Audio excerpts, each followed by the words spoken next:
Chapter 1, Systems of Linear Equations and Matrices, Section 1.1, Introduction to Systems of Linear Equations. A linear equation in the n variables x1, x2 through xn is one that can be expressed in the form a1x1 plus a2x2 through anxn equals b, where a1, a2, an, and b are constants and the a's are not all zero. In the special case where b equals 0, this equation has the form a1x1 plus a2x2 so on through anxn equals 0, which is called a homogeneous linear equation in the n variables x1, x2 through xn. Let's do an example. The following are linear equations.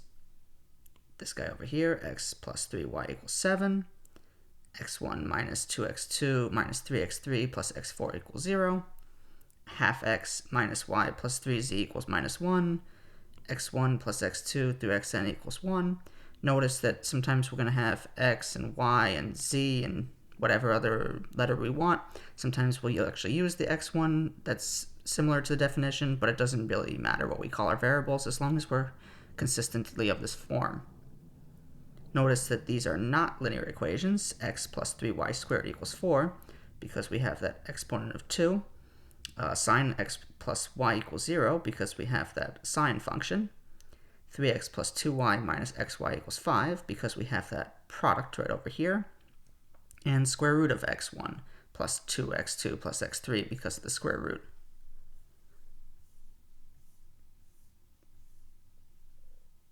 A finite set of linear equations is called a system of linear equations, or more briefly, a linear system. The variables are called unknowns. A general linear system of m equations in the n unknowns, x1, x2 through xn, can be written as this system of equations right over here. So we have each equation on a separate line, and then altogether that's our system, where the dots indicate that we're continuing with the equations in between and continuing with the variables in between. Notice that we're using two numbers for our indices over here for our coefficients, a1, a12, a1n, where the first number is the row that we're looking at for our equation. So this is the first row, so they all have 1 for the first number. And the second number is the column. So this is the first column, second column, nth column. A solution of a linear system in n unknowns, x1, x2 through xn, is a sequence of n numbers, s1, s2 through sn, for which the substitution x1 equals s1, x2 equals s2, xn equals sn makes each equation a true statement. A solution can be written as s1, s2 through sn, which is called an ordered n-tuple. If n equals 2, then the n-tuple is called an ordered pair, and if n equals 3, then it is called an ordered triple. Consider this linear system right over here, in which the graphs of the equations are lines in the xy plane. Each solution xy of this system corresponds to a point of intersection of the lines, so there are 3 possibilities. Our first possibility is that the lines are parallel and distinct, in which case there is no intersection and consequently no solution. Our second possibility is that the lines may intersect at only one point, right over here, in which case the system has exactly one solution, right over here. Third possibility is that the lines coincide, so we have one line and then another line right on top of it, in which case there are infinitely many points of intersection, the points on the common line, and consequently infinitely many solutions.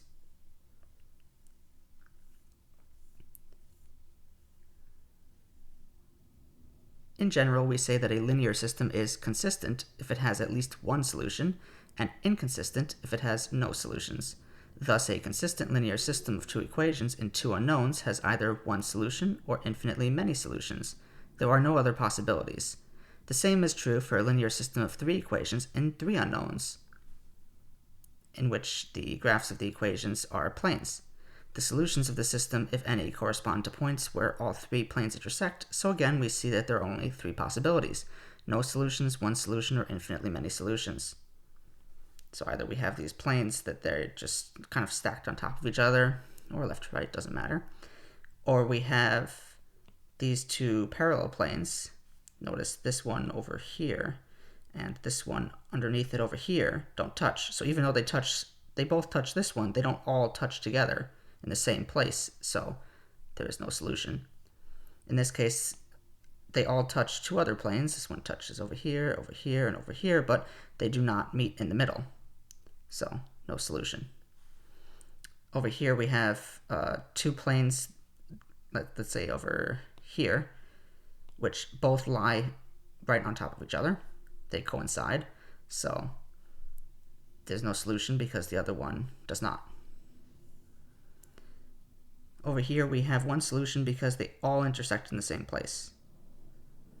And over here we have infinitely many solutions because they all intersect in the same place infinitely many times across this line. Over here all three planes are stacked literally just all together, so they coincide, infinitely many solutions. And over here we have infinitely many solutions because two of the planes coincide, let's say these two, and then the third one intersects right over here in this line. Every system of linear equations has 0, 1, or infinitely many solutions. There are no other possibilities. We're not going to prove that, but we are going to use that quite extensively. So as an example, how about we solve this linear system right over here? X minus y equals 1, 2x plus y equals 6. What we can do is multiply the top equation by minus 2, and we'll just add that to the second equation. So we'll end up with x minus y equals 1. Even though I said I was multiplying it by negative 2 and adding it to the second one, I'm going to leave the top equation the same. I'm only multiplying it by negative 2 in my head and adding it to the second one, so I'm only going to change the second one. So when I multiply the top by negative 2, I get negative 2x plus the 2x in the bottom. So there's 0 over here. But I'm not going to bother writing 0. I'll just leave it as nothing. Because when I take the negative 2 and I multiply it by the negative y, I'll get a positive 2y plus the 1y will give me 3y. So I get 3y equals, well, it's not 6 anymore, because I had negative 2 times 1 is negative 2, so negative 2 plus 6 gives me 4. Okay, so now I've simplified things a little bit because I've completely eliminated the x from the bottom equation. So if I want to solve the bottom one for y, I now can. I'll divide by 3 on both sides and get that y is 4/3. So now I can go back and plug in for x. I'll see that x is 1 plus y. By just moving over this y, add it to both sides, I get x is 1 plus y. So that means that it's going to be 1 plus 4/3 because I already know what y is. I just solved for it. So that's 7/3. Okay, so now we know that x is 7/3 and y is 4/3. So our solution is the ordered pair 7/3, 4/3. Let's do another example. How about we solve this linear system? X plus y equals 4, or 3x plus 3y equals 6. So what I can do is rewrite the top. X plus y equals 4. I will take the top, multiply by negative 3, add it to the bottom. Notice what will happen. Negative 3x plus 3x is 0. The negative 3y plus 3y will also be 0. So I'll just write 1, 0. And then if I take negative 3 over here, I'll get negative 12 when I multiply on this side. So negative 12 plus 6 will give me negative 6. So 0 is never equal to negative 6. So there's no solution.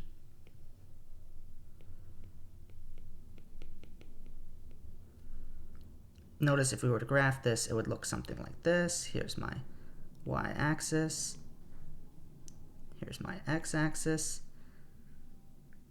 Here's, let's say, x plus y equals 4. And then over here could be, let's say, 3x plus 3y equals 6. Notice they do not coincide or intersect in any way, which is why we get no solution. Okay, how about we try solving this one? We have 4x minus 2y equals 1, 16x minus 8y equals 4. So again, we'll rewrite the top. We have 4x minus 2y equals 1. And we won't always rewrite the top. It just happens to be more convenient in this case to manipulate the top and add it to the bottom one each time for these particular examples that we've been doing. Notice, though, when I take negative 4 times the top and add it, I'm going to end up with 0 here, 0 here. So I just have 0 on the left. Again. However, this time, negative 4 is what this 1 will become. Add it to 4, I'll get 0 on the right also. But that's great, because 0 is always equal to 0.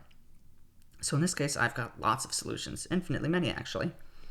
I'll have x equals, well, I can solve by adding 2y to this side, divide by 4. So I'll get 1/4 plus half y. So instead of writing x in terms of y, what I can do is I can change y to another variable called a parameter. I'll say t. So x equals 1/4 plus half t. And we'll say that y is equal to t. So functionally, there isn't really any difference here in our answer. It's still the same answer. I just replaced y with t. I only do this because, as we're going to see later on, sometimes it's more convenient to insert a parameter like this when interpreting our answers. Kind of like how over here I wrote this for our x and y values, but I wrote this also for our solution. Both of these are equivalent, just two alternative ways of representing it. So we just use whichever one is more convenient for the particular problem that we're doing. And right now we're just at the beginning, so we're trying to learn as many different ways of representing our solutions as possible. So just to take a look at what this graph might look like, here's, let's say, x, here's y, here's my line, and right on top of it is the other equation. So I have, for example, different values of my parameter t, which is equal to y, will give me different solutions. If t equals 0, I'll plug in 0 for y, or t, if I'm using this, and I'll see that I have 1/4, 0 as a solution. If t equals 1, then I would have 3/4, 1 as a solution. If t is equal to minus 1, then I end up with negative 1/4, negative 1 as a solution. And you could do that for infinitely many values of t.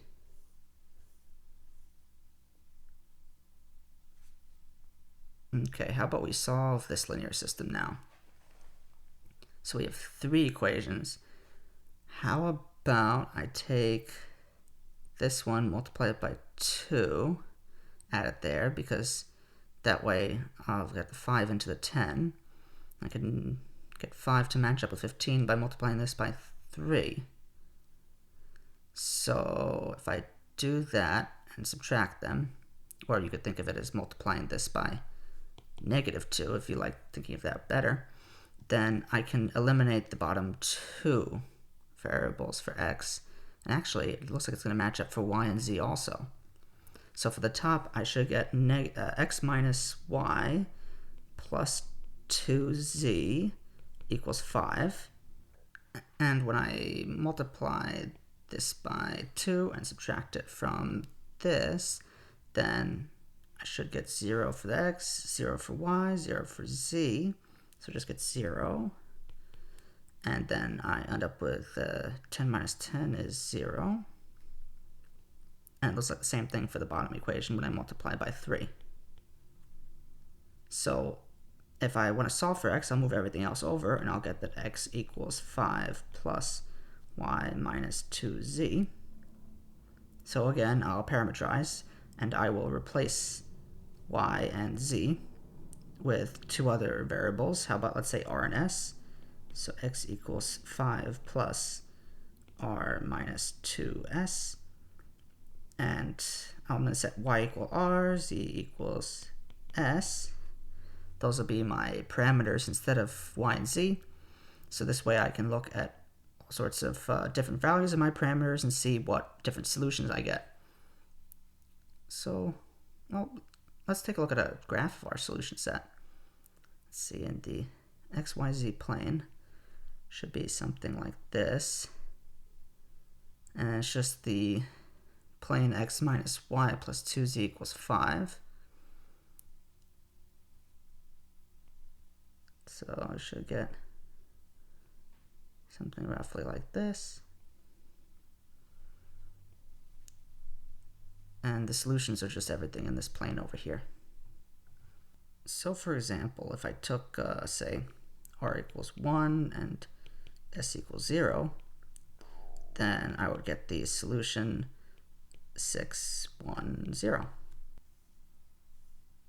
The linear system, a1, x1, a1 and 2, x2, and so on to equal to b1, and then a2, 1, x1, a2, 2, x2 to equal to b2 through am1, am2, x2, amn, xn equal bm, can be abbreviated by writing only the rectangular array of numbers that's the coefficients for each of the variables. So I just pull off the a11, the a12, and so on, and then I don't have to write all these variables. It's just assumed that they're there. We call this the augmented matrix for the system. Notice we don't even have to write any equal signs or any pluses. Just a simpler way of writing our system that uses, less ink. The basic method for solving a linear system is to perform algebraic operations in the system that do not alter the solution set and that produce a succession of increasingly simpler systems until a point is reached where it can be ascertained whether the system is consistent, and if so, what its solutions are. Typically, the algebraic operations are to multiply an equation through by a non-zero constant, to interchange two equations, to add a constant times one equation to another, and since the rows, the horizontal lines of an augmented matrix correspond to the equations in the associated system, these three operations correspond to the following operations on the rows of the augmented matrix. We can multiply a row through by a non-zero constant because a row is an equation. We can interchange two rows. We can add a constant times one row to another, and these are called elementary row operations on a matrix. Let's do an example and solve the linear system x plus y plus 2z equals 9, 2x plus 4y minus 3z equals 1, 3x plus 6y minus 5z equals 0 by operating on the equations in the system and by operating on the rows of the augmented matrix for the system. So we'll do both methods at the same time. So first I'll rewrite it. X plus y plus 2z equals 9. 2x plus 4y minus 3z equals 1, and 3x plus 6y minus 5z equals 0. The augmented matrix for that system will just be the coefficients of each of the variables. So for our top equation, we have 1 as the coefficient for x, 1 is the coefficient for y, 2 is the coefficient for z, and 9 is what it equals. Then we end up with our second row for our second equation of 2, 4, minus 3, 1. And then our last one is 3, 6, minus 5, 0. And that's our augmented matrix. So we're going to manipulate our equations and our matrices at the same time.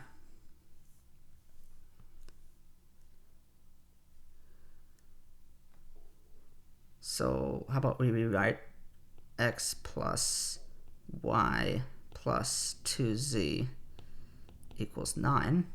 What I'm going to do is I'm going to add negative 2 times the first row to the second. I'll end up with 2y minus 7z. Oops, that's not a 7. That's a 7. Equals negative 17.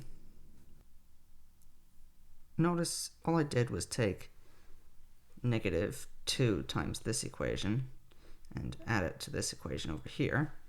So my x cancels out entirely. Negative 2y plus 4y gives me the 2y. Negative 2 times 2z is negative 4z plus negative 3z is the negative 7z. And negative 2 times 9 is negative 18, plus 1 is negative 17. So that works out.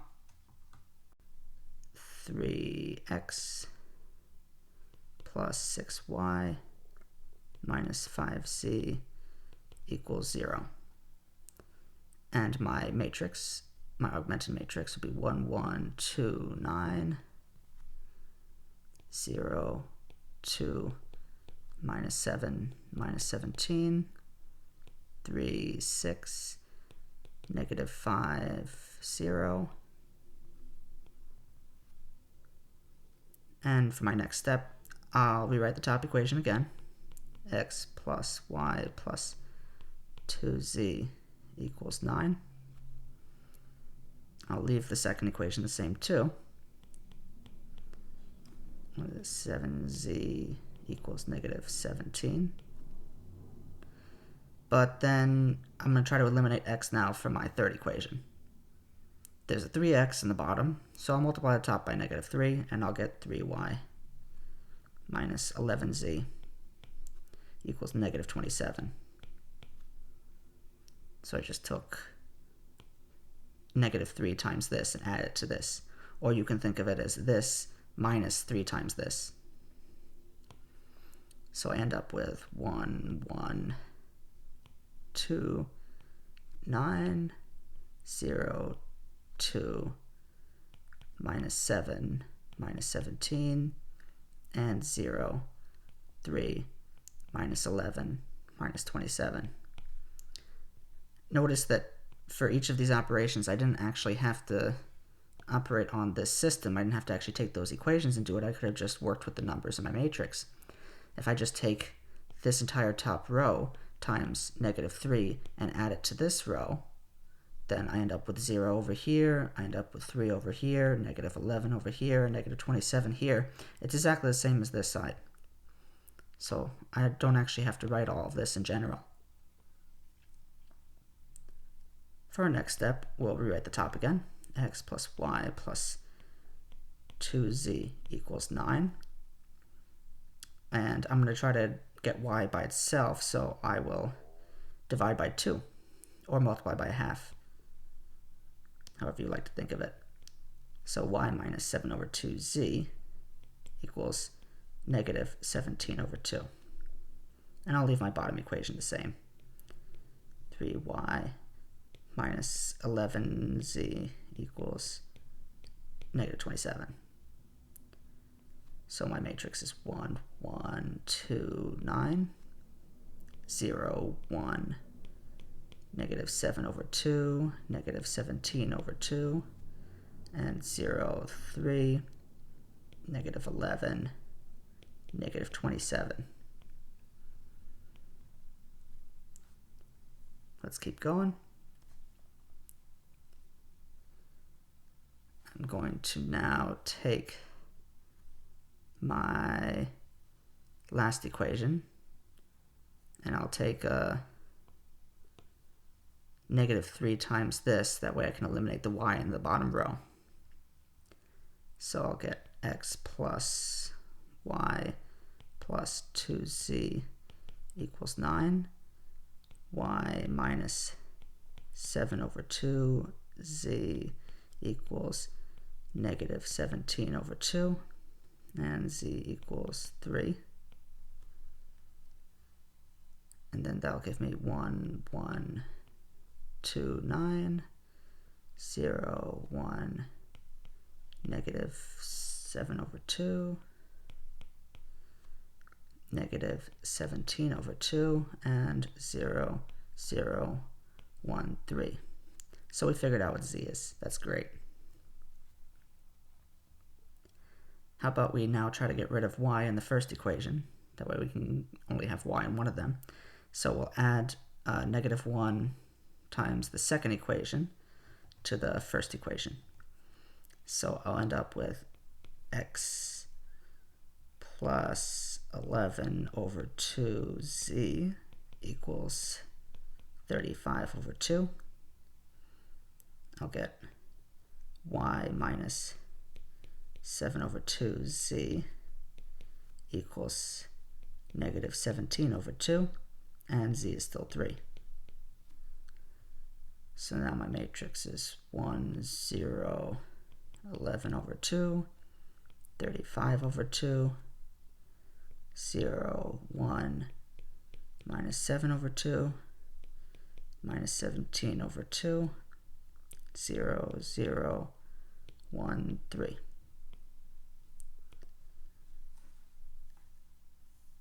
Okay, almost done.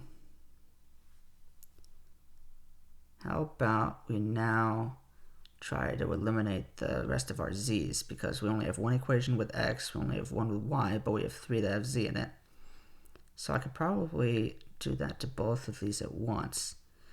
I can take this third row, because it only has z in it, and I will multiply it by negative 11 over 2 and add it to this one. That'll eliminate that z. And I'll multiply it by 7 over 2 and add it to this one to eliminate that z. So for the top, I'll just get that x plus 0 plus 0 equals 1. And for the second equation, I'll get that y equals 2 and z equals 3, which is the same as the matrix 1, 0, 0, 1, 0, 1, 0, 2, 0, 0, 1, 3. And we could also just write this using commas. X equals 1, y equals 2, and z equals 3 as the solution.